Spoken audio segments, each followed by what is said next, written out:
is no, Hashem. Put up your hands. I have to tell her so because she's from her end. Because if we had it on the private view. Anyone that has a Jewish mother, raise your hand. Every single kid, as soon as they're born, are a soldier in Hashem's army. We start up as a private, a regular soldier. Anyone that's a private, put up your hand. If you're being promoted to become an officer and you're a sergeant, put up your hand. The next level of officers, sergeant majors, raise your hand. The next level of officers, second lieutenants, put up your hand. The next level of officers, first lieutenants, raise your hand. The next level of officer, captains, raise your hand. The next level of officers, majors, put up your hand. The next level of officer, colonel, put up your hand.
Thank you, but can I go on the helicopter?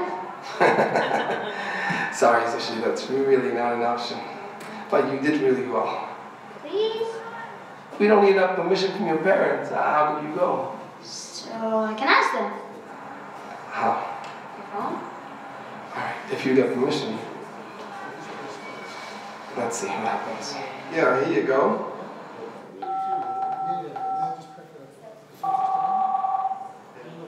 Hi, Mommy. It's Sushi.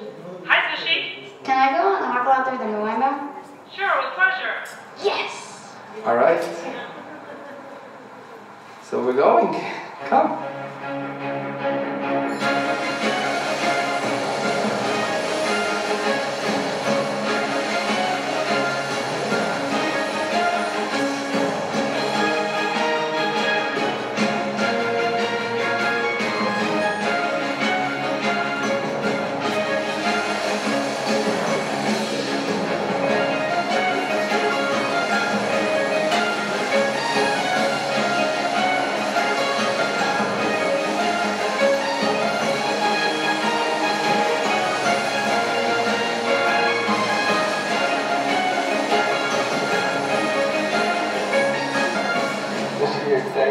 Yeah, very excited. I always wanted to go on the helicopter. So did they tell you where we were going? I guess you'll find out. But today's your big day? It feels like yesterday when I got my first rank card in medal book. That was a long time ago. You still remember? Yeah, I felt very proud to be a soldier in Hashem's army. So when did you actually start doing your mission? Right away, I really wanted to earn medals and get promoted in rank. You know that the Rabbi told us that every time you earn a medal or you get promoted in rank, it gives brachas not only for you and your family, but for all those that trained you. Yes, that's what motivated me to keep going, even though each medal got harder and harder to earn. So how did they get promoted in rank? by earning medals. You see, you're starting as a private, and then after you've earned 3 medals, then you become promoted and you become an officer, a sergeant. And then after you've earned 4 more medals, you become a sergeant major. Become a first lieutenant, and 7 more medals, and you become a captain. 8 more medals, you become a major, and 9 more medals, you become a colonel, and then 10 more medals, and you become a general. Whoa, is everything okay? Hold on, something's wrong.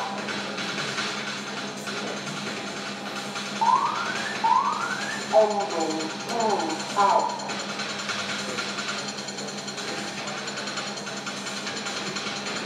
Oh, there we go. He didn't stop there. 11 more medals, and he became a 1-star general. 12 more medals, a 2-star general. 13 more medals, and he became a 3-star general. And then 14 more medals, and he became a 4-star. And 15 more medals, and he became a 5-star general. Congratulations. How many medals have you earned? 117. 107.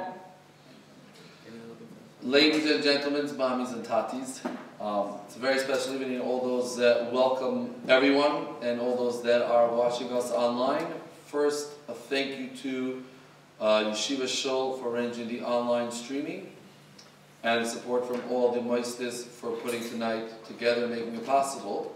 Without further ado, I'd like to invite tonight's Master of Ceremonies, the Menahel of Yeshivas Oil Yosef Yitzchak, Rabbi Lowenthal.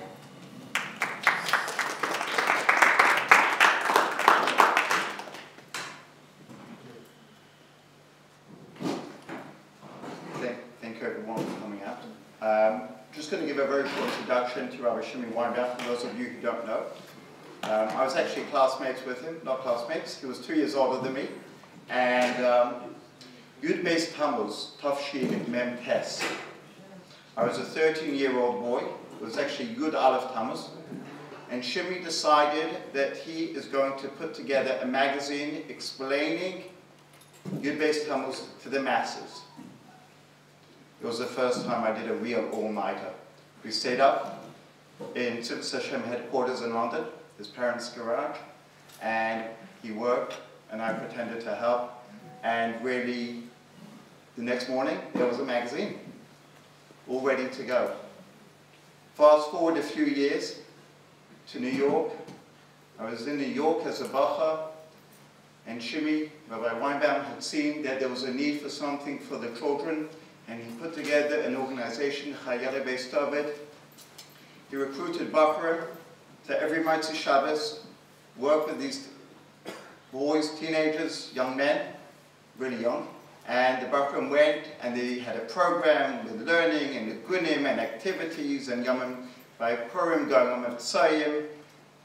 And I think when I think about Shimmy, there's 2 things, and I think they're both very powerful lessons that can apply to everyone. Number 1, when you see something needs to be done, do it. And he did it. He went around, he spoke to people, and do everything with enthusiasm and chayes. When a person, anyone, when any of you will speak to Shimmy, you're going to walk away inspired and impressed and enthused and motivated to do it because of the shis simcha shel chayim that he has, and the mission and the shlichus that he's undertaking every day with simcha and with a smile. And every person who he meets, he treats with respect and with a smile. And I think that when we hear about how to be mechanech our children, Shimmy, this would be step number 1. So I'm going to hand over to Rabbi Weinbaum and wait to be impressed.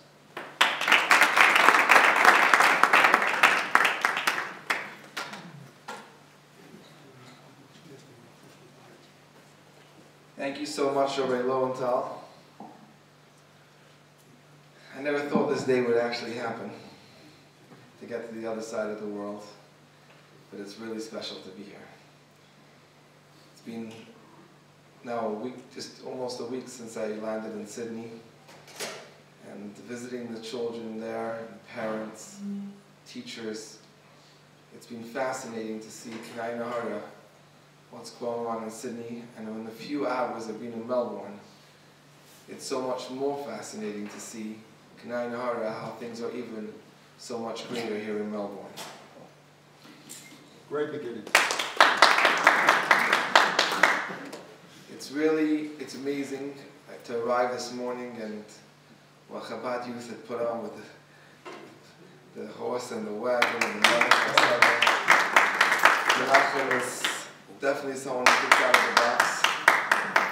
And it really was an amazing start. And I'm looking forward, in Mitzvah Hashem, to be able to actually go and spend an hour in each classroom, speaking to the children personally, and hopefully, in Mitzvah Hashem, be able to inspire them about the things that we're going to speak about tonight. Starting tonight, I want to start with some of the basic challenges that we all know of. Primarily the fact that we live in a time that we don't see the Rebbe. Not only that we don't see the Rebbe, but in addition to that, sometimes even the teachers who are teaching haven't seen the Rebbe. In addition, we live in a world with countless distractions, and some of them usually pull on our kids' attentions a little bit more than we can get them. And they get very involved. And sometimes, as a result, they find that the black and white text that we're teaching them is a little bit not as exciting or as relevant to their lives than we want it to be. I don't know about how things work in Australia. I'm just getting to know they seem to be very, very nice people. From the moment I got on the plane, you see Australian people are just very nice people. So it's possible that you don't have this challenge here. But in America, we have a challenge that our children are allergic to discipline. I'm not sure, again, how it works here, but don't worry, it came across the ocean. It got across the ocean.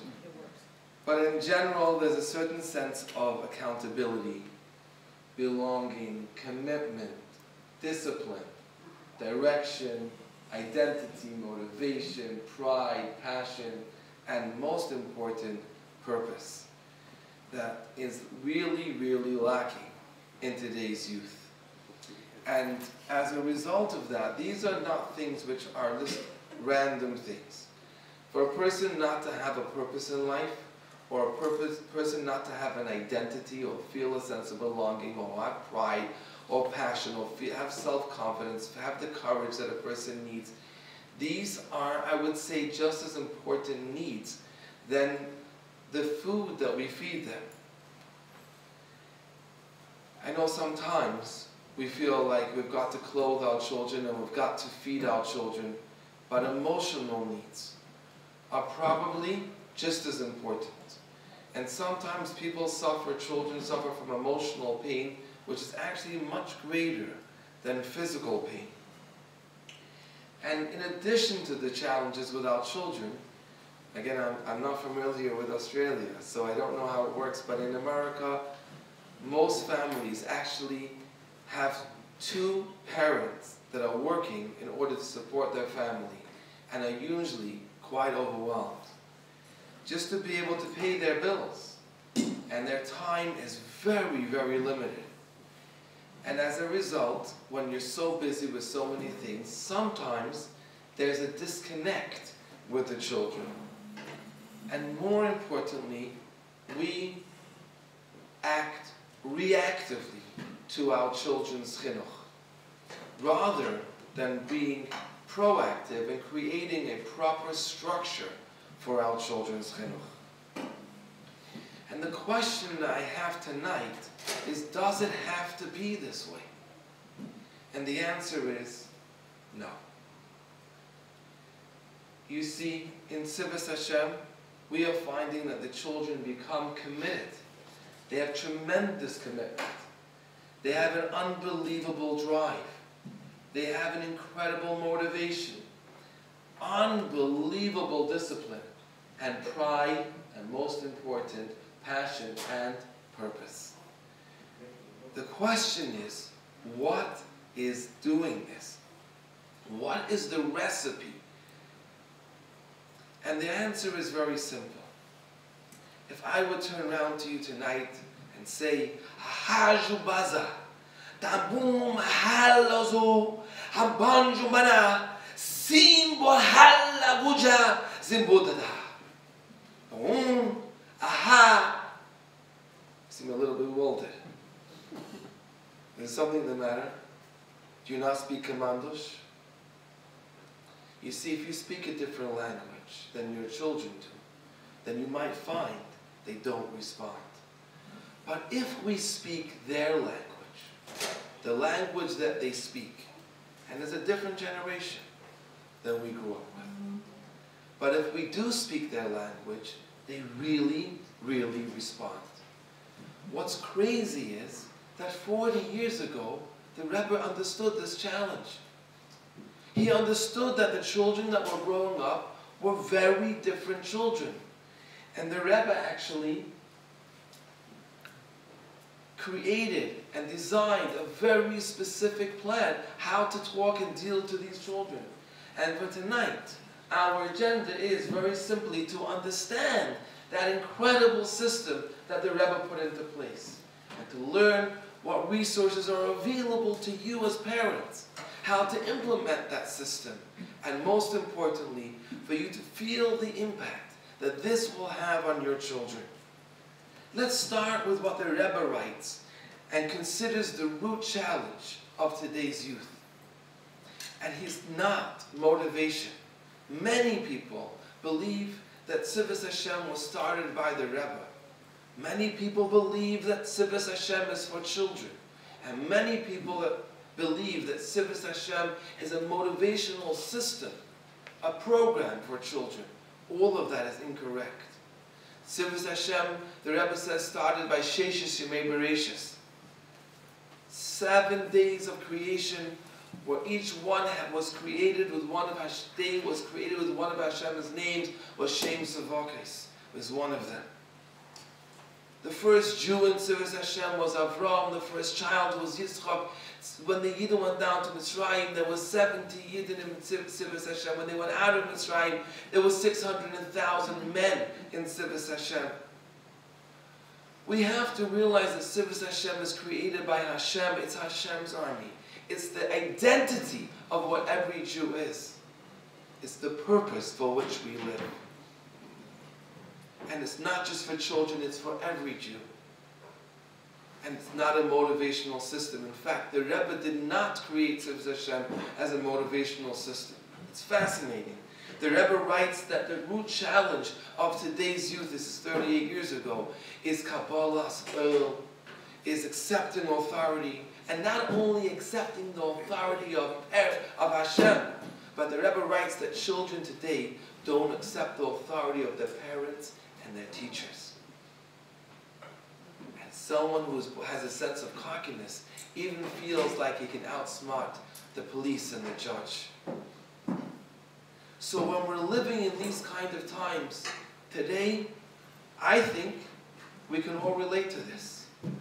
I believe we've all found out the hard way that we cannot control children.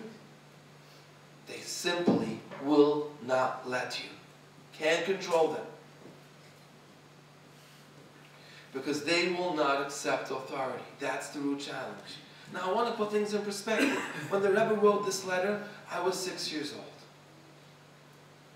And when we, 6-year-old children in those days, stayed outside for an extra few minutes of our recess because it was snowing, and one of the boys told us that our teacher said we can have some extra break, as we called it in London.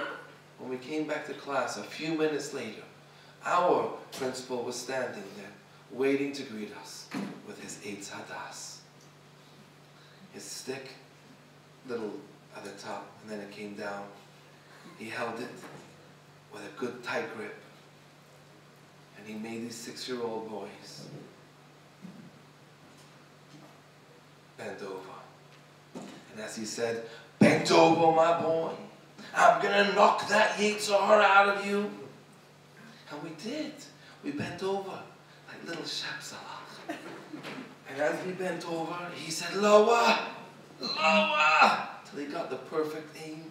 And then, whoosh! I still feel the stink. And then the Rebbe was talking that the root challenge of today's youth is the lack of accepting of authority. We were petrified. But the Rebbe foresaw a lot more than we did then. But today, you don't need to be a Rebbe to recognize that children will not be controlled. They simply don't accept authority. And that is not just another challenge for parenting. That is a challenge for Hashem himself. Because Hashem created the world that everyone should accept Hashem as the commander-in-chief, the king of the world. That's the purpose of creation. And as it says in Medrash, before Mashiach comes, the Yetzer Hara will take on Hashem himself, and this is what's happening. There is literally a fight for authority. Authority is supposed to be built. Parents in charge at home, the teachers in charge in the classroom, the principals in charge of school, the mayors in charge of the city, the presidents in charge of the country. Hashem's in charge of the world. It's a system, it's a chain of command. But if you lose control in the very, very lowest part, then we've lost the purpose of creation. This is not a little challenge, it's a massive challenge. And the Rebbe, therefore, as he writes, thought long and hard, how can I get children? Again, I don't know about Australia, but children and American children, the Rebbe says, used to the idea of Kabbalah Sarah. How can I get a child who's brought up with freedom to literally do whatever they want, make their own choices, to be able to have Kabbalah Sarah, to accept authority? I've got to change their nature. The nature of the child has to be changed. How do you do that? And after thinking long and hard, the Rebbe came to the conclusion that there was no, the Rebbe's words, other way. Not a good way, not the best way, no other way, but to create a system of discipline. That was the Rebbe's absolute genius idea. So funny. I'm not sure who over here ever thought of Sivas Hashem as a system of discipline, but that's what the Rebbe wants. The problem is that it's kind of an oxymoron. When your challenge is Kabbalah Sarah, of lack of Kabbalah Sarah, how's your solution a system of discipline? Especially when the Rebbe created a condition that this must be a system of discipline that is without coercion. You cannot force this on the children. You're not controlling them. So how does this work together? How is the system of discipline going to help? And here came the genius of the solution. It needs to be a system of discipline that the child will accept upon themselves. Now, which child is accepting a system of discipline on themselves? Wouldn't the child like to be more free and do whatever we want? It's amazing to think that children will accept upon themselves a system of discipline. But the Rebbe gave us the perfect model. There is a place where people take upon themselves to be able to accept upon themselves a system of discipline. They volunteer to actually join the army. And when they do, they know they're going to be joining having a rigorous system of discipline. They'll never question a command before they do the command. They'll follow their orders and push beyond limits. Why? Because the army has everything in it. Most importantly, a sense of purpose. I'm fighting to save my country. And it's such a strong purpose that I'm even willing to give up my life for it. Not only accept discipline, not only push beyond my limits, I'll even give up my life because this has such a strong sense of purpose. And as a soldier, I have a powerful sense of identity. I'm filled with courage and pride, an unbelievable sense of belonging. I love the discipline. It's helping motivate me to be all I can be so that I can fight for a bigger and better purpose. He did that with the shluchim. He gave them a sense of purpose. He gave them a sense that they felt needed. They felt like they're going to change the world. And the Rebbe now, instead of just dealing with the shluchim, he's turned to us and said, we can do this for our kids. We can make our children feel needed. We can give them a sense of purpose and pride. We can give them confidence. We can give them everything they need by being part of the army. So the solution is a system of discipline with the motivation that comes along with it. And the Mitzvah Hashem afterwards will get to the training. Now the question is, when you want to train your child and you don't want to be reactive, you want to be proactive. Let's start thinking for a moment. How long are you training them for? Is it just day by day? Whatever I can handle that moment. Or am I actually going to make a plan throughout their 8 years in school? Now this is fascinating. I don't know over here if anyone knows the Bro family. Well, we're in awe of them. They've been very, very big players of Service Hashem. And just recently, Rabbi Asher Bro has been going back to do research because we finished our first 10 years. And we wanted to go back to make sure when we moved to our next 10 years, we're doing it right. And the research has come back with this fascinating that we're doing it all wrong. We wrote 8 years because we were starting in pre-1A. And the Rebbe writes in the letter that if you want to get a child used to the system of discipline and accept Hashem as their commander-in-chief, it's 3-4 years old is when you've got to start. So this is wrong. But if you want to have a plan, it's got to be a long-term plan for the full 8 years at least. And this is the meaning what we know, Chanech lenar al pidarkai, gam ki yaskin liyasum imenu. If we can get our children following a system of discipline and become self-disciplined, then like General, what's his first name? Suffering, first name. Nachum Doiv. General Nachum Doiv Suffering said today when he was put on the spot by his principal, by the dean.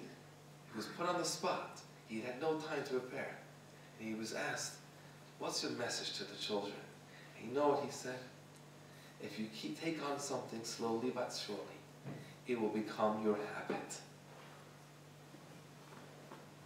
He got the message, not by anyone telling it to him, but by living it. You see, if you get used to something, it can work. Could you imagine going to the gym and you see there's a massive big weight to lift up. It's 150 pounds. And you try to lift it up and you say, I just can't do it. Your trainer will say to you, you're right. Right now you can't. But if we do a plan, we put a plan together in place. We don't just look at the big goals which we want to get to. And we make a plan. We say, this week we're going to start with 1 pound. And then next week we'll do another pound. And the third week we'll do a 3rd pound. Come back in 150 weeks. After 150 weeks, we'll get there. So you come the first week and you do it. And the second week, and then after the 3rd week, you got to take a break. Now for 3-4 weeks, you take a break. You come back. It's a few weeks later. Okay, we're ready now for 6 pounds or 7 pounds, right? No. You're not even ready for 2 pounds. It doesn't work. Try to lose weight. We're going to go on a diet for a week, for 2. Then we're going to take a break. It doesn't work. It's got to be a system of discipline that you seriously accept upon yourself with slowly but surely you'll get to your goals. You're going to go skiing. You see the top black mountain. I'm going to hit the top. Yeah, you can. But first you've got to go to the red. You've got to build up. And if you do step by step, and there's a structure, that's how they do it. They build a structure with the skiing, mountain by mountain, till you master and get to the top. Why is education any different?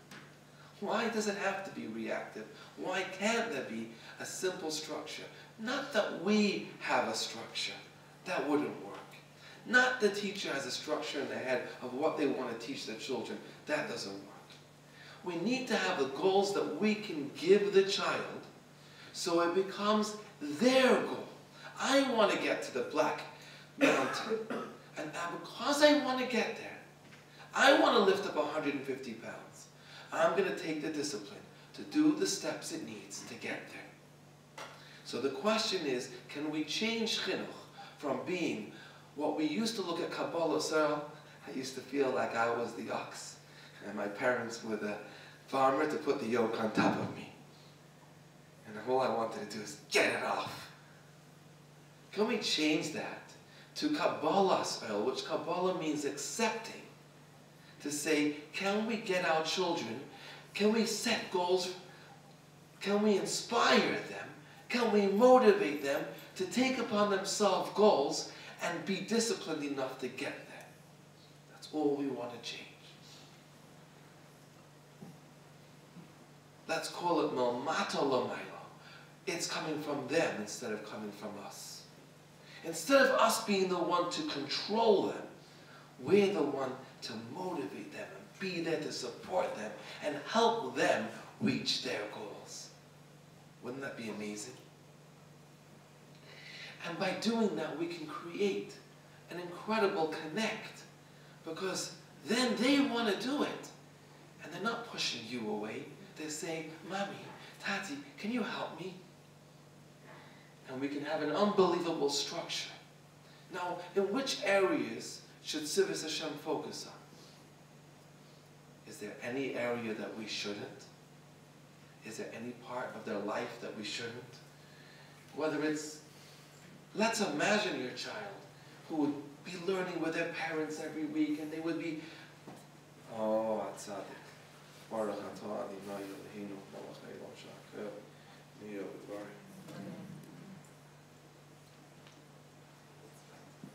Thank you, Menachem. Imagine how children wanted to take care of their body, and they wanted to be in bed every night on time. Yeah, I know the feeling. Imagine they woke up and went to sleep every night like a real soldier. They learned their chitas. Or for little kids, just saying some tehillah, but growing into ultimately learning chitas properly. They wanted to be connected to their Rebbe. They would go on Mavsayim. They would sing Nigunim. They learned the daily Torah and Mitzvos. They learned all 613 mitzvahs. Can you imagine such a thing? Imagine children learning Tanya Baal Peh. Imagine children davening like a real chassid. Imagine children saying Tehillim with Shabbos Mevarachim and celebrating every year with the Parah. But not just doing that. Imagine your child did it consistently and on their own. Kind of a fantasy, right? Is this really possible? So the answer is, it depends. If you tell the child, this is the goal, the Black Mountain, and you put them there, they're going to fail. And the answer will be no. But if we break it down, part by part, it can be possible. Now we all understand that when it comes to school, if you were a parent who got a report card, and this report card had their marks from their Chumash, their Navi, their Gemara, their Mishnayos, their geography, Lahavdil, and their Midas Taivas, and everything, those 10 subjects that they were marking, and out of 100, they got a 37. That would be very helpful as a parent, right? Or for the child, no idea where I'm holding. So most importantly, when they come to school, you've got to break it down into subjects so that we can know where they're holding, where they're up to, and where they're shining, and where they need improvement. So what we've done is we've broken down the different, we want to make a system of discipline, but the first thing we realized, when we want to build this for the child, it can't be one system of discipline for everything. That would be like a child. And they would never be able to work. So therefore, what we've done is we've called, instead of in the army, we're not going to call it a subject, so we call it campaigns. And all the different campaigns are simply there to be able to help the child have goals in the different areas in their life. Now, besides breaking it down into different parts, like we said before, it has to be broken down into different steps. So let's take an example. We want our children to be learning together with their parents. We want them, a parent, to be able to know what they're learning in school. Sorry, daddies, this might be a little hard for you. But I understand. Been there, done that, or, yeah, done that. You see, my wife has a deal with me. You want me to mark the missions? Come home, learn with the kids, be there for supper time, and then I'll do the missions with the kids. But what happens if you want, we're so busy. We're so busy, not chas v'shalom with things that we shouldn't be, with things that we need to be busy with. That are we really in tune with the morals or the teachers are teaching our children in school? Or are we just giving it over to them to handle? But if we want the child to learn with mommy and tati, mommy or tati, or both, every week, then what we're going to do is, we're going to not tell them, you got to do this over 8 years, there's 400 weeks, 416. We're not going to tell them you have to do this for 416 weeks. We're going to break it down. We're going to make levels. The white level will be level 1, then the red will be level 2, the orange level 3, all the way up to black. And therefore, what ends up happening is, if you can capture this and visualize this, there's 12 different areas in their life, and now each of them have 10 levels for them to climb.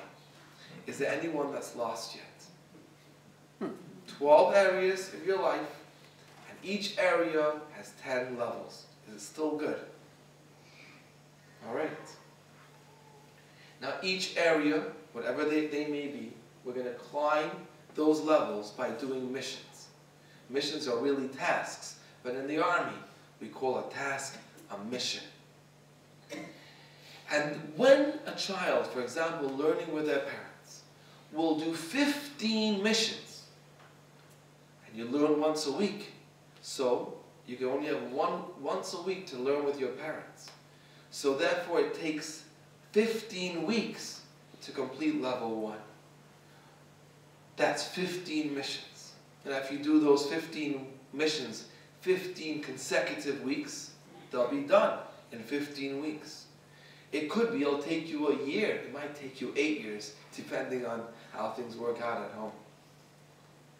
But after you've done 15 weeks, whether it's over 15 weeks or over 8 years, you will have completed level 1. The next level, we're going to make it harder. And the children will have to do 20 more weeks of learning with mommy and tati to complete that level. Guess the next level is 25 more weeks, total of 60. The next one is 30 more weeks. And the next one is another, and as all the way up till 375 weeks of learning. So when you see someone who's a 5-star general, that means they've got to level 10 on all 12 campaigns. That's discipline. That means they've sat and learned with their parents for 375 weeks. So we're not talking about motivation yet. This is just the discipline. The point that the Rebbe wants. Simply set a plan, a system of discipline and obedience to rules. So in summary, just to make sure we don't get lost, we have 12 campaigns. They all have 10 levels, and there's many missions to be able to complete those levels. Now we move on to the motivation part. If you want the child, you can't force the child. This is the core rule. Don't try force your child, because you're messing it up. If you're forcing the child, then you're not listening to the plan. It has to be done without coercion. So how do you get a child to be so disciplined to want to get to level 10? And then This is where the medals come in. Every time they've completed a level, they are awarded a medal. They complete level 1, they'll get the white medal. They complete level 2, the red, and level 3, the orange, and the yellow, and the green, and all the way up to the black. Now, if it becomes the child's dream to get that black medal, bingo, we're there. So all we need to do now is make it the child's dream to get the black medal. Now forgive me, because I'm not being nasty. I'm not blaming anybody for the past. No one ever knew this before. So I'm not blaming anybody. But if a child comes home with a medal and all excited, look, I earned a medal. But the white medal and the black medal to you are exactly the same thing. And you might not even have the patience or the time, or there's too much going on to even celebrate with your child. Do you think they're going to go and want to get to the next level?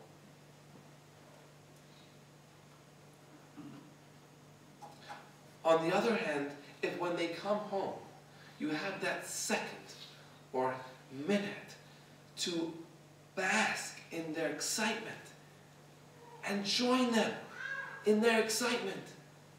We've just completed level 1. That's amazing. Let's take the time when the pop-up comes up on the app that you've earned a white medal. Let's share it in the family WhatsApp group. Let everybody celebrate. Imagine he walks into class in the morning and the teacher says, Yankel, Chana, you just got a white medal last night. That's unbelievable. That's all the kids need. And they're so driven. They can't wait to get the next one. So if there's one thing, and only one, thing that we can walk away from tonight, is that you will be able to share the same goals as your children. And you'll be able to celebrate the milestones as they go from one level to the other. This year, by the Kinnis HaMechanchim, one of the principals said over a Sikha of the Rabbi, which was chilling to me. He said the reason why today children go off the path, this is in the Lametz, the Rabbi says, is because the parents and the children have different goals.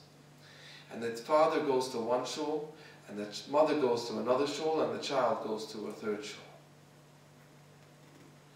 In those days, it was a challenge because the goals that the parent had, the child didn't have. Now we've turned it around. Now these are becoming the child's goals, but they're not the parents' goals. And all we need is that connection, where we both share the same goals. We don't force it upon them. We just create a system of discipline, and we motivate them to want to take that upon themselves. And the back of the medals say it all. You don't have to remember these numbers by heart. It'll say celebrating 15 missions, or celebrating 375. So you don't even have to remember. You can just take the medal in your hand and look at it and marvel and turn it over quickly and say, wow, you've done 15 missions. You're up to the green. That means we've learned together for 125 weeks. That's amazing. You can all do that. And in case you want to know what medal they're celebrating, just look at the front. On the front, it shows you what medal it is. And it'll show you it's an Avos Abanim medal. So the front is that with the back. It's really, really clear. And what really is fascinating is what we're telling the children is that every single mission counts. Because there's only 416 weeks in their full 8 years, including their summer holidays. So if you want to get to black, you really got to do every single one. But that's something that's weekly, like learning with your parents. What about something that's monthly, like Shabbos Mevarach and Tillim? This is really easy to explain now because we've got the system. All we're going to do is take the same 8 years, but instead of breaking it down by weeks, we'll break it down by months. And how many months are there in the 8 years, including the Ibriyar? It will be 96 months without the Ibriyars. With the Ibriyars, it goes up to max 101 months possibly. And to get the black medal for Shabbos Mevarach and Tillim, you've got to do 95 months of Tillim. Of course, the first month you're going to be saying 1 kapitel, like you're picking up 1 pound. But the next month, actually in the younger ages, it stays 1 for a while. But eventually you'll be able to do 2. And eventually you'll be able to do 3. And ultimately, you'll get to a goal of saying the entire Tehillim and Shabbos Mevarach. If you take ladder 1, you'll be able to get there by 8th grade. If you take ladder 2, you'll get there by 9th grade. Ladder 5, you'll get there by 12th grade. But it makes no difference when you get there. There's a system and a plan, whatever works for you, as long as you're taking on what you can handle and a little more, because you've got to always do the Me'ah V'achas, 101. Always push a little bit further than you're comfortable with to be serving Hashem. Take on a little more, and according to your abilities, get to your goal. Yamim Tovim. Oh, that's not weekly, that's not monthly. Just sit down and work out how many special days are there to celebrate over 8 years. 623? Alright, so we'll break it down. 585 will be the top. Simply just a structured system and plan to work with, that the child can make their goal. So in summary now, we can look at what we call the Connect 4 board, but really now it's the medal board. And it's really simple. There's 12 campaigns. Each of them have a white medal. Each of them have a red medal. Altogether 10 medals in each campaign. Can anyone do the math? How many different types of medals are there currently in Tzivos Hashem? Don't all scream at once. Anybody? Sorry? 120. It's not so complicated.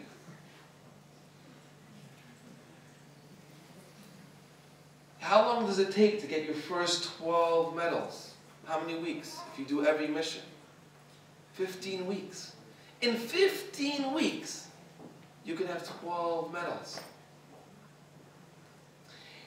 If you go up in 35 weeks, that's not a year, you can have 24 medals. This is what you call getting kids hooked right in the beginning when it's easier. In 60 weeks, just over a year and 8 weeks, they can have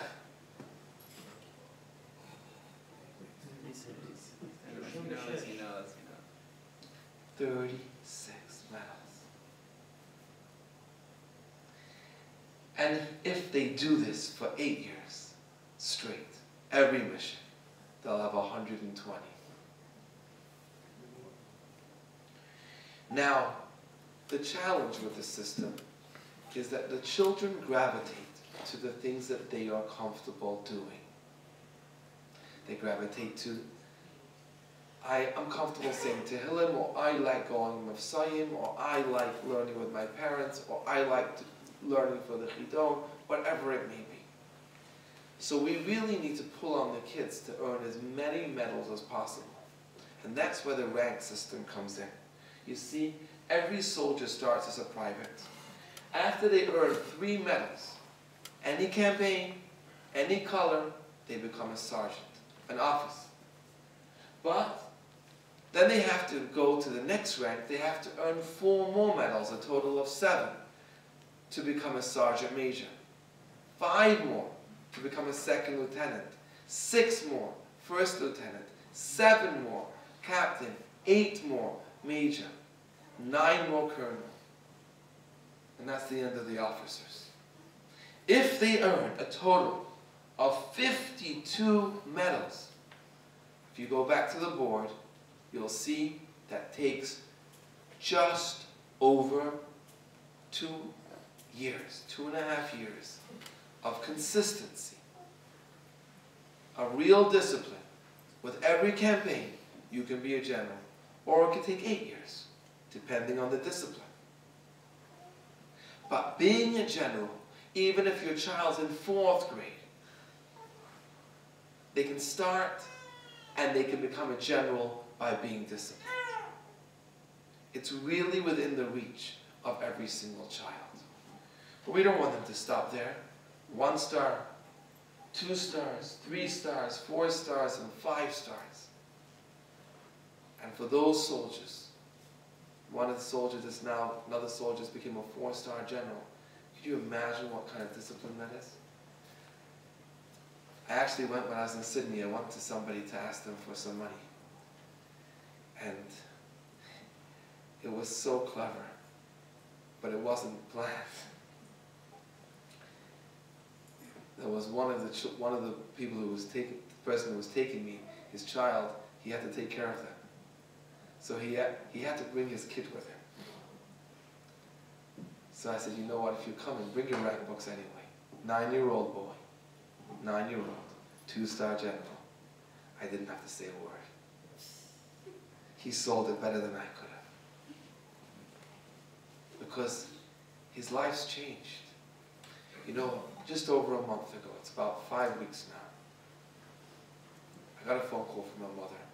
She said, Shimmy, 9 years ago you came to our school. And you got the teachers really hooked on what you do. And they really took it seriously. And one of the campaigns that they implemented was Tani Balpeh for 5 minutes a day.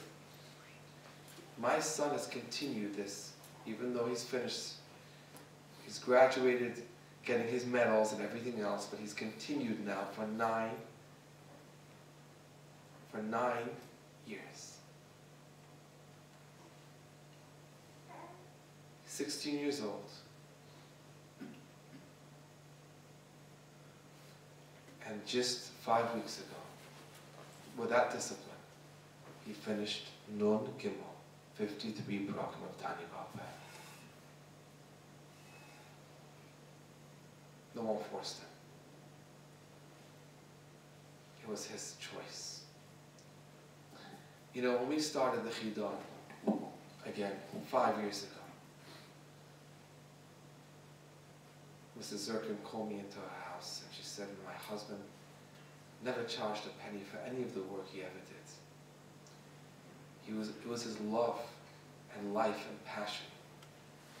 And we can't afford to support it.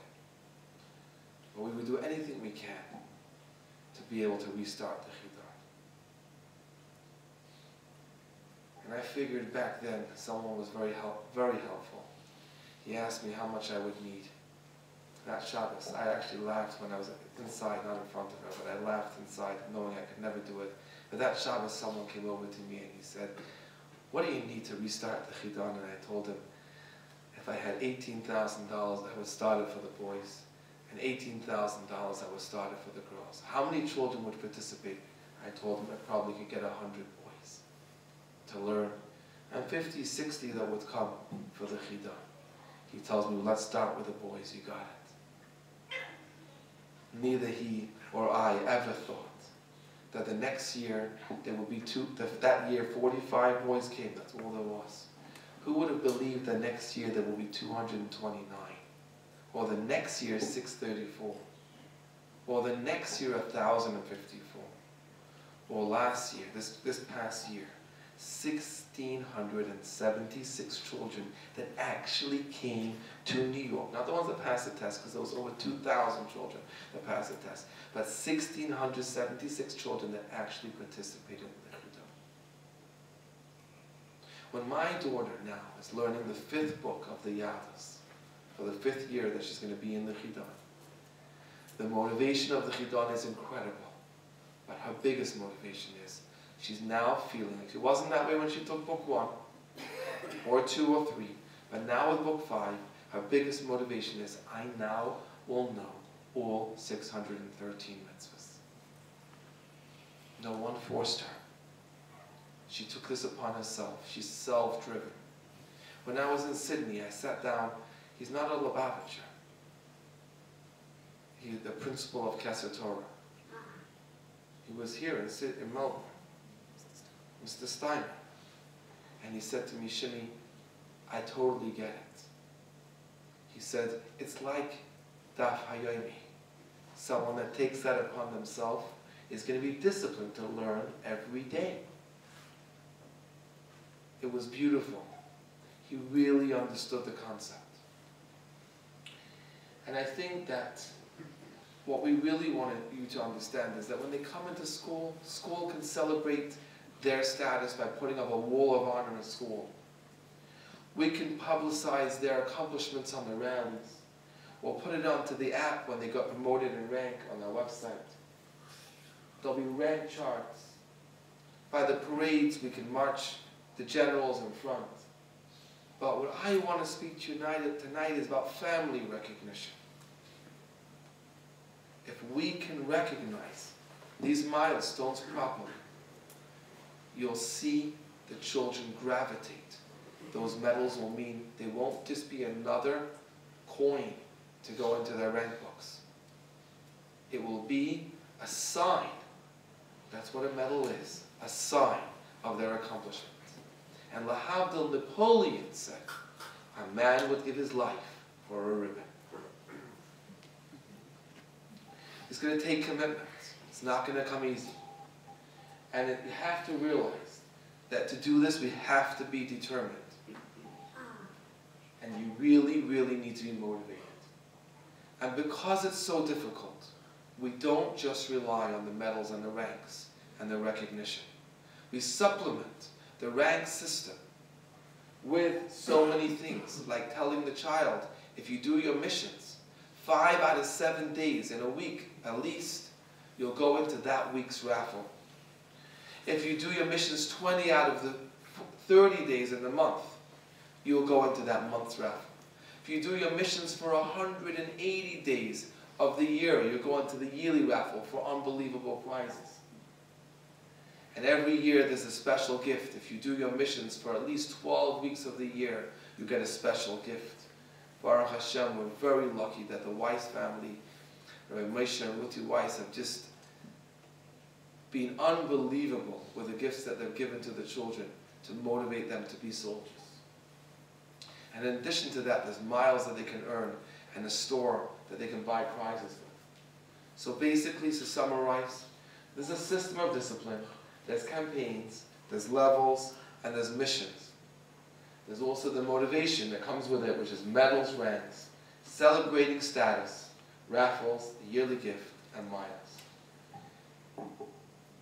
And that really brings us to the end of the first part of tonight, which is the system of discipline and the motivation. And I think, I hope, that it changes the way we look at our children's chinuch. Our kids are not bad children. Our children are not bad. They're not bad. The fact that they're not listening to us is not because they're bad. They just simply don't want to be controlled. What's most fascinating is when I speak to the children, I always ask them, do you like to be controlled? I've never yet found a child that said yes. And then I tap into it, and I dive into it, and explain to them how they are controlled, literally, every day. This is important, but more importantly, I want to show them the actual app that they could use. And after that, if we can, we'll get to this, because I want to get to my Sibba Paya. If we can do this part, we'll do it as well. Well, then we tap into the Yitzhahara. And when we show them how they're being controlled, and someone's not only controlling them, but then getting them in trouble for what they did, we can get them to really hate the Yitzhahara and want to fight. Shmaryo is my real name. That's my real picture. All of you, all parents, and if you're grandparents, then you also can get access to the account, the parent's account, because it's just a simple username and password. If you haven't yet downloaded the app, go to the App Store now and do it. Take out your phone and do it now. And download the app. You've got enough other apps on your phone. This is the most important one. And when you log into your parent's account, you will see that your children are there. It will show you the name of your children, and it will also show them which school they go to, if they go to different schools, and what rank they are. When you actually click on one of your children, it opens up their account. As you can see, their account shows them which school, which base they're in, what rank they are, which base they're in, who's their commander. You see, if they're in a real army, who's their commander-in-chief, Hashem? Who's the head general, the Rabbi? Who's their commander in their classroom? This is what I do when I go into the classrooms with the kids. Who's the commander of the base? The principal. Who's the commander of the class? The teacher. And who's their commander at home? Mommy and Tati. And then I ask the children, what's the job of a commander? And they say, to make sure that we do the commands of the commander-in-chief, to command. You see, in our house, when I want to speak to Shalom Bear, I don't say, Shalom Bear, can you come here? Or Shalom Bear, could you do this? I'll say, Colonel, Shalom Bear, attention. Relaxed. This is what we do. And they come and stand at attention.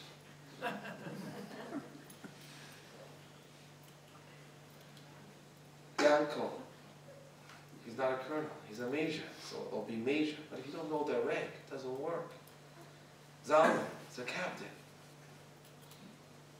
Or if I need all of them together, we'll just do soldiers in the army of Hashem, attention, and I have to do slides order. I run an army base. And they love it. If they don't come on time, and they don't come quickly enough, send them away. That was horrible. We'll do that again. Go back to playing. And we'll wait until they're totally engrossed. And then we'll do it again and they come quickly. When it comes to going to bed at night, mission, 100 seconds to be in pajamas. That's what the Rebbe said. Speak to your children. You're the commander, right? If you don't want to play commander, why do you want them to play soldier? Right? Kind of need both, right? Anyway, so 8,438 miles is the total amount of miles that he's earned in his life, his rank, and then comes his medals. Now this is what's unbelievable. This is what you call like a dashboard. I like that better. See more. I don't know if it's big enough. There you go. That's our dashboard. Isn't that unbelievable? Every single campaign. You know what that is now, right? Not Chinese anymore. It's not commandos. It's just 12 campaigns. And you can see exactly what color he's at for each campaign. And how many more he needs to do. Then, and by the way, this is transparent. I did this for a reason. Abbas Abanim, why is he only on a red?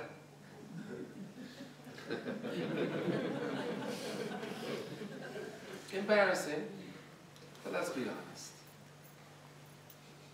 You see what I mean? Now, what happened was, Abbas Abanim, I could get away with it as long as he wasn't determined to become a general. Now that he's determined to become a general, he won't let me off the hook. But I'm not begging him to learn with me. He's telling me, Tati, I gotta learn with you every week. It's beautiful. The best thing that ever happened to us. Suddenly I'm starting to learn Gemara again. It's awesome. Sorry, I'm being so transparent. But it works. You see, when he clicks on his Tehillim now, he can see exactly what happened in his Tehillim cycles over his experience. That's if the internet loads. But it's okay, because we believe in Hashem's army. And every time something like this happens, part of the training is to say, God, so what's that? Hashem runs the world, not me. And if it's not ready to show that to us, it's just too bad. We'll try and move back, see if that works. There you go. So we'll leave the medals for a moment. We'll go to missions. When it comes to missions, the children have missions to do for every day. By the way, this is just in Yiddish, this missions in English. If you want to change your child's, you can go into your child's profile, you can change them. Very simple. But when you go onto your missions, you can either, this is right now on the computer, so it's coming up as a weekly, because you can check out your missions and have a weekly view. You can go back, but only 2 weeks. And I would recommend and say that anyone that's going to go back 2 weeks has no idea what they're marking off. In fact, someone that marks it off once a week doesn't know what they're marking off. But if you go to the daily marking and you check it off every night, actually, you can use this as a treat. If you're in bed on time, then mommy will sit with you for 5 minutes or less and mark off your missions. Getting mommy time is one of the biggest rewards a kid can get. And instead of spending half an hour trying to get them into bed, give them 5 minutes of mommy time and do their missions. It's a good deal. Or be like my wife and say, come home and do it yourself. So if you do that, it's incredible. And then you go through the missions, it gives you a very clear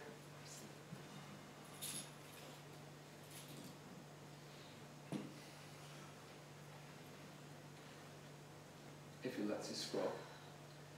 Then it goes through the day, things that you do in the morning, things that you davening like a chayil, going to sleep like a chayil, things that you need to do during the week, things getting ready for Shabbos, Shabbos davening, by the Shabbos meal, Shabbos afternoon, and if there's a special Yom Depagra that day, it will be there as well. It's all laid out like a Shulchan Aruch, exactly what you need to do that day. You'll see that some of the tasks have stars next to them. Those ones are the ones that help the children get medals. The other ones just give you points.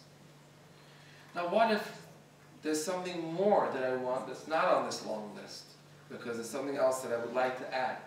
So all you need to do is go to the top where it says personalize your missions, and you can click. I'm having trouble with this. No, that's printing missions. My bad. Sorry. We don't want to print tonight.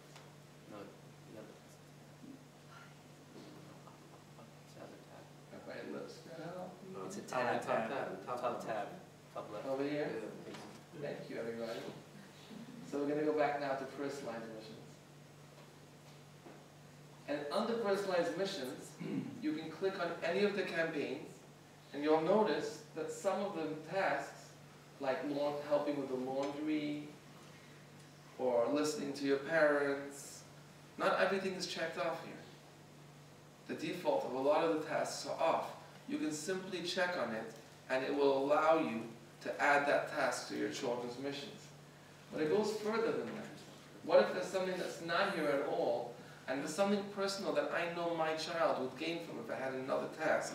So add custom tasks. You can make your own.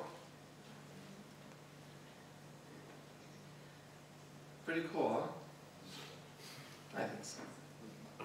Really proud of it. We have an amazing team. I'm really proud of them.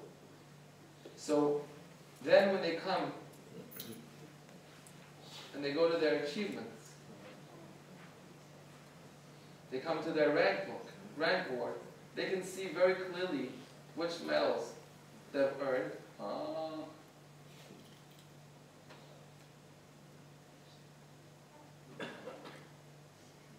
They can see very clearly which medals they've earned, and for going up in rank. What's most motivating to them is when, how many more medals to become a general? 1. And once they've got that medal, then the next journey starts to become a 1-star.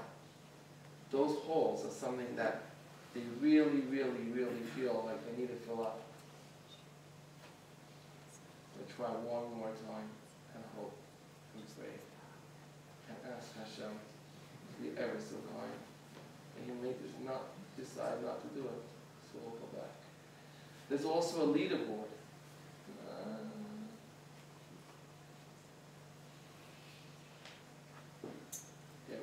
See if this one works. Let's try it again. The leaderboard is actually a really, really cool thing. It shows you exactly what number you are in the army, or your base, or your class. So for example, if I would click on go to his class, and I would want to see who is the highest number in his class, I can update the leaderboard.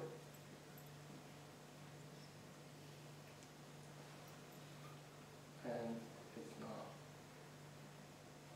Alright, I'm going to give up.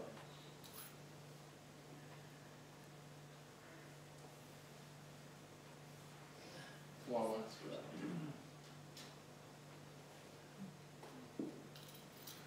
Anyway, I'm going to give up. But what I think we all got from here is that when we put this incredible system in place, like the Rebbe has done for us, and rather than controlling our children, we give them goals, and we get them inspired and motivated to want to reach those goals, then they are plowing through 5 books of Yadus and learning 613 mitzvahs.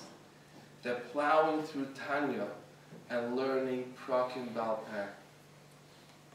They're plowing through Tillim and saying the whole Tillim on Shabbos Mevarachim. They're showing us that they're actually much better children, if I may say so, than we were when we were kids, if we speak their language. And I think that the last, just to conclude before we go to any questions or answers, I think that if we put all of this together with the amazing resources that are coming your way, I don't know if people realize a simple article in Al-Chayil like Roots costs us $43,000 a year.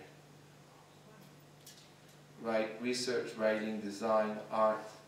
It's worth it in the long run for this unbelievable series of books that will come out from it. We've done 170 articles already. Starting with the Rabbi Yusuf all the way through now the Baal Shem Tov's life.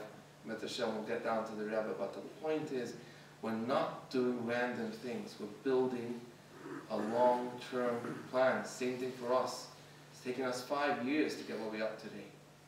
But in the long term, someone will be able to read and see the full picture in a chronological order that includes Sefer Zechreina, Sefer Sichos, so many other sources of the story of the Rabbi. And if we can build a plan like that for our children, I think they'll end up with something much better. We use the resources properly, we use the system properly, we don't control them, but we motivate and encourage them. In Mirza Hashem will have tremendous Yiddisha and Chassidish nachas. And I think that's the biggest bracha that we could walk away from tonight, with the Mirza Hashem, an abundance of Yiddisha and Chassidish nachas.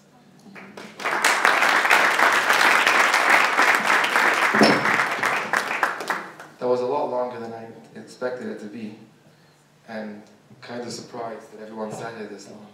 But if there is anyone that does want to have any questions, yes, but just speak really loud so that we can, yeah. Is there a way to do, there's a children's portal that children can access themselves, A, and B, is there a website, there's no real Tzivos Hashem website with the information of the Achayol and other things on there, correct? So actually, on this website, there is a news section on the website that has the Achayol on it. I'm getting really stuck with this keyboard, but... This is the parents login. Right, so the parents login, the reason why everything's structured with a parents login is because We don't want kids just going on the internet. That's the safety purposes. But actually, just being really honest with you, my children, for example, once I've logged in with them, I let them go around and do their things. One of the things that's fascinating is that people ask, how can you let your child mark off their missions on their own? My answer to you is, if you can't get your child to mark their missions on their own, because you don't trust them, and therefore you have to do it for them, I've got a problem. The biggest thing that you could do is you can build that trust by telling them that this is not a mission for you. This is something that you're doing for Hashem's army. And then Hashem knows exactly what you did. So when the Rebbe tells you that every time you earn a medal, or every time you go up in rank, you don't only get brachas, the Rebbe tells the children, not only do you bring brachas for yourself, it brings brachas for your whole family, and for your teachers, all your mechanchim. They're not going to get the brachas if you just lied and you just check things off. So you got the medal, big deal. But it's part of the training to be able to let them feel comfortable and honest. And when you really trust the children, they're actually more stricter on themselves than you would have been on them.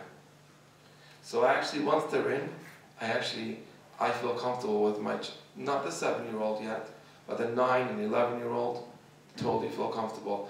Should there be more stuff on the website than this? Absolutely. We struggle every day with only having 2 programmers. That alone is already 150,000 a year, so we push boundaries a lot, but we've got a lot more to go, and we work within a little bit within some kind of agbalas. Not enough, but it could be better.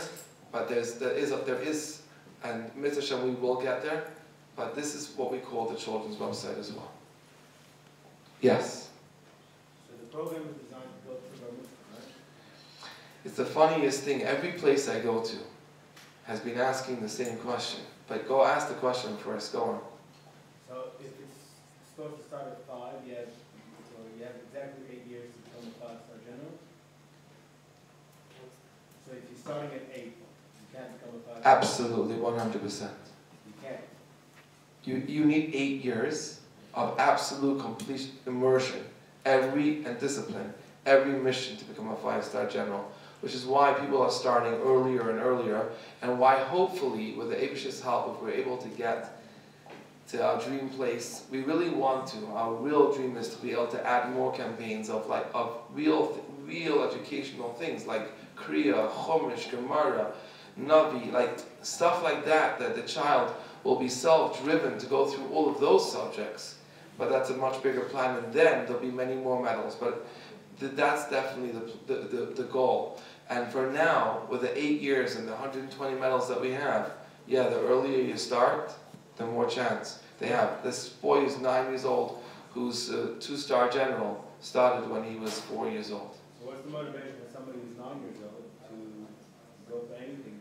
Well, he can still become a general. And it's actually an amazing question. And when we first started, everyone was concerned about this particular point.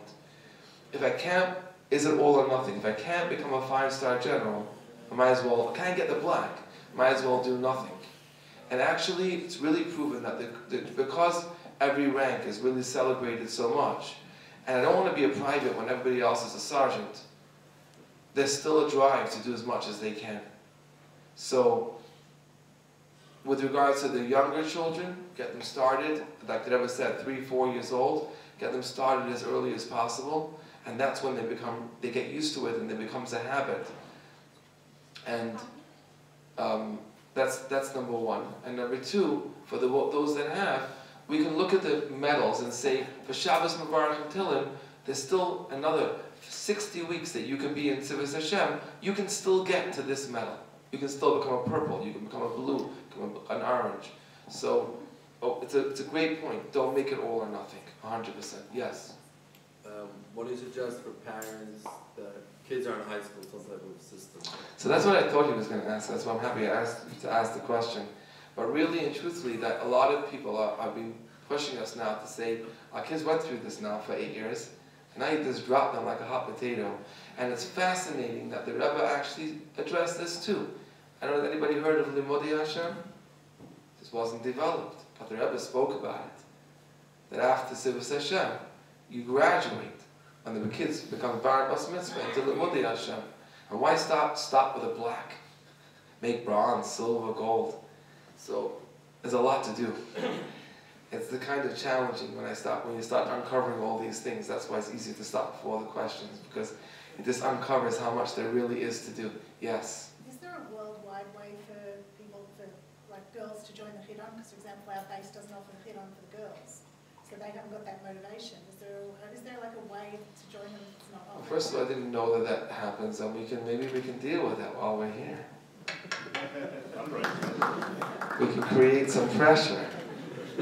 That's good. So now it's not only one to be embarrassed. Okay. Yeah, we can do that. I think we can put some pressure on. Don't you feel like there's like a lot of women? Does anybody else want the Chidon for the girls? I can't hear you. Yes. I'm trying to get it over that side. Does anyone want the Chidon for the girls? Of course. Okay. There's a lot of hands up there. They're not speaking. They could be online. Money. They need money. All right. My daughter studied, but she said it wasn't going to study if I want to get to go to. Yeah, exactly. Horrible. A lot of pressure. Let's get the pressure on. I like this. I like this. This is called public pressure. Go on. Go on. What would you say is an effective way of the initial? How do you initially get your child to be motivated to the whole thing? It seems like the program is very good at once the child is convinced or decides. First of all, what age? Say, my oldest is 4. 4? Yeah. Okay. The way things are working now, a child who's 4 years old, if this is something that's happening, you see, your oldest is 4. You see, once they start seeing other children who are involved in it, it's really what happened with the Chidon. By the way, this is unbelievable that anything that we're saying that works, that Rebbe spoke about this 40 years ago. When he spoke about recruiting children to Sivus Hashem, did you see any sichos of the Rebbe speaking to adults to recruit children to Sivus Hashem?